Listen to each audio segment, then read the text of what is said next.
So, kakarating lang namin ng Hongik University and last Feb, ang una ko kinain is McDo kasi syempre, yun naman ang alam mo. And right now, nasa McDo na naman kami kasi nag-snow sa labas. Look. First time kong makaranas ng snow as an adult. Lamig. Hi, Gian. Hi, Mama. Haha, pangit mo, Ma.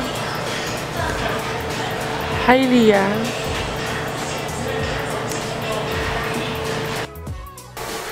So, dito na kami sa guest house namin. Actually, hindi siya guest house. Para siyang condo unit kasi isang buong unit yung nakuha namin. Tapos ang mura pa.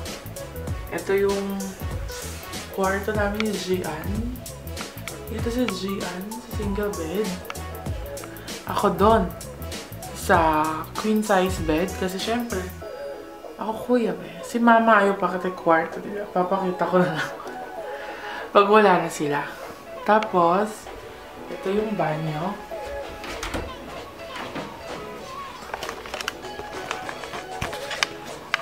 Switch. Yan. Malinis naman siya. And my hot water. By the way, walang aircon yung unit na to. Heater lang. Tapos, nakakamita si Jay. Kaya. Tapos, meron din kami lutuan. Luto dito. Hi, Mama. Ayan yung kama ni Mama at saka ni Lia. Ayaw nila magpakita kasi wala silang makeup. Yun lang. Hi, Ma. Ma, hello.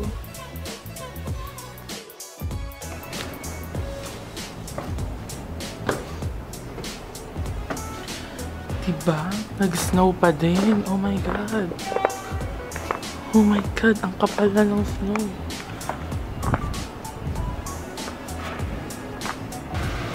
So, kumakain kami ngayon sa isang local restaurant. Hi, Mom. Hindi pa complete orders na. Hi, Lia. Hi, Lia.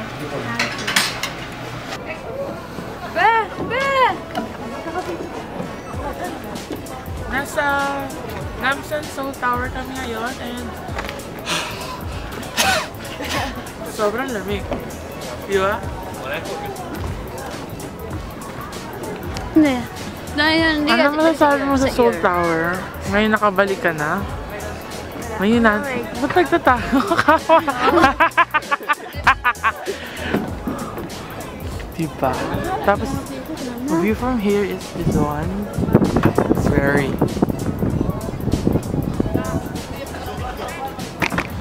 Ayoko. Ma! Ma! Kaya mo pa? Ma! Ma! Ma! Pangit mo, Lia.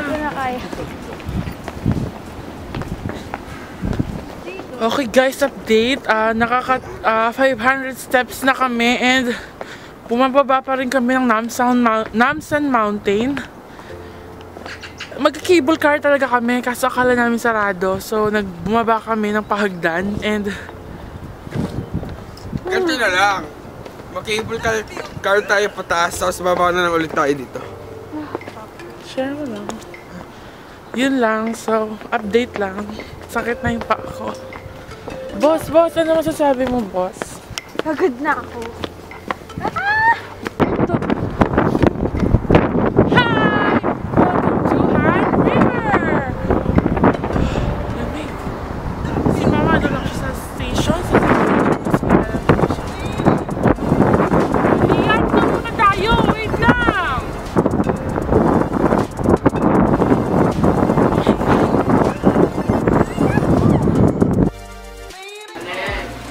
Hi! So, since may kalan kami, bumili na lang ako ng fried rice para yun na lang ang kakainin namin.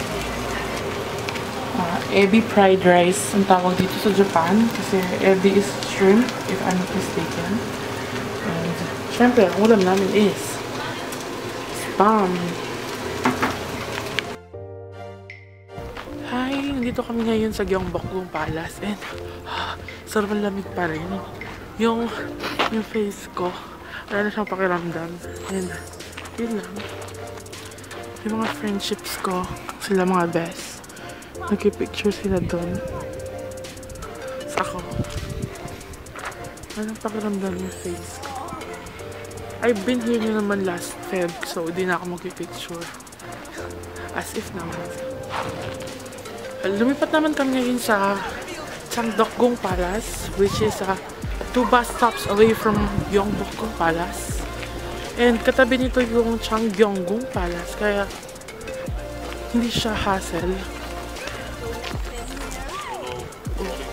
Shoutout nga pala sa turtleneck ko kahit wala akong wala akong neck. So, dito kami sa Changgyeonggung Palace.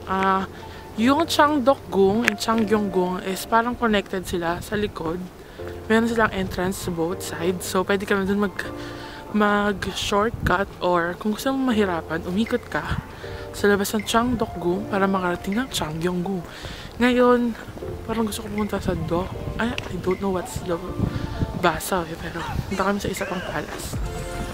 Yung Jongmyo Shrine, more likely, is di kami pumunta. Doksugung Palace, yung last na palace na pupuntahan namin. Ito yung 4th palace. Ito siya. Likod ko. Yung Jongmyo Shrine is hindi namin pinuntahan kasi malamig. Tsaka layo ng lakarin. Tapos from Changgyeonggung to Doksugung, 8 bus stops. Then, wala lang bus transfer. 8 bus stops na lang.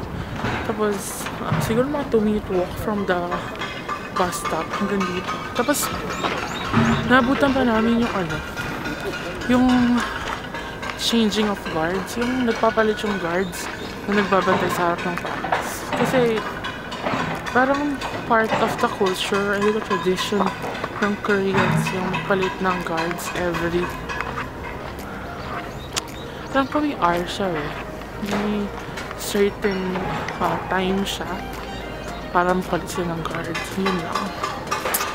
Dami kong force, no?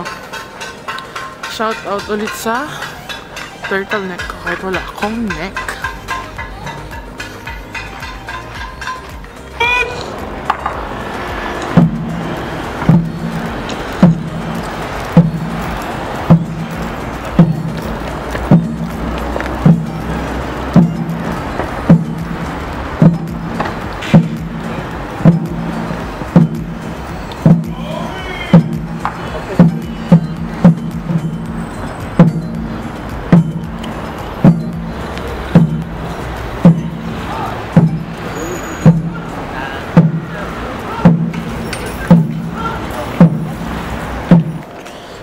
So, pumunta kami sa Dongdaemun Shopping Centers. Meron dito. Pumunta kami dun sa Good Morning City and tumawad si mama ng dress. Bumili siya. Original price is 79,000 won. Around, pag kinumpit mo is 4,000 pesos. Tapos, nakuha niya yung dress na yun for 40,000 won or half the price ng original price. Grabe si mama tumawad. Nahihiya ako. Dalawang dress yung binili niya. Yung isa naman is 69,000 won. Tapos nakuha niya lang ng 35. So, half the price din. Kung mamimili kayo, parang divisoria lang din naman siya. So, tawad-tawad din guys. And, dito kami ngayon sa Dongdaemun Design Plaza. Galing kami sa mga leather roses. Pupunta na kami ngayon sa Eki Station. Eki is a Japanese term for station. So, ano na kami doon. Lamig. Sakit na yung tenga ko. Tingnan mo yung turtleneck ko, tumaas na. Pumunta kami sa Sinchon Graffiti Tunnel. Maraming Korean dramas na nag-shoot dito. Tulad ng Goblin, ng Manhole. Nakalimutan ko iba, pero I don't know kung yung sa Criminal Minds dito din nag-show. Pero, lamig. Ayoko na. Tsaka, may butsi po na ako. Ayoko na talaga na winter. Oh my God.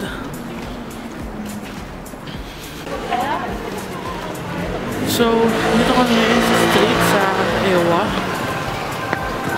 Mas mura sa Japan yung mga snacks.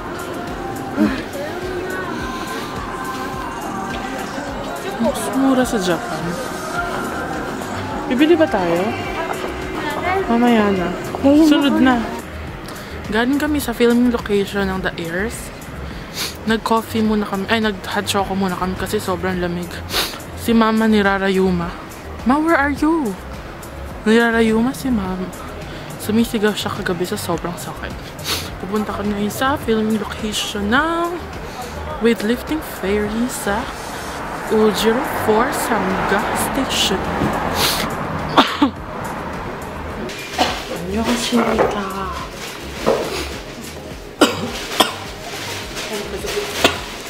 So, simula kayo ng umaga. Sabay ko. Sinisipon siya kayo inuupo na ako. So, nagtanong ako sa convenience store kung may gamit sila. Pang ubo. So, 2,600 peso. Won. Pag kinonvert mo around 125. Ito yung iniinom sa mga Korean drama. Wala silang topic. Aray, sigat pa. Dapat din yung talaga. Dapat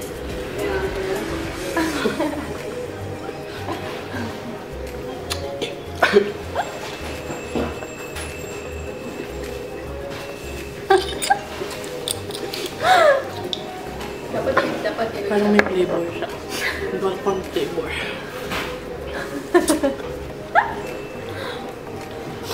Hi, Ma.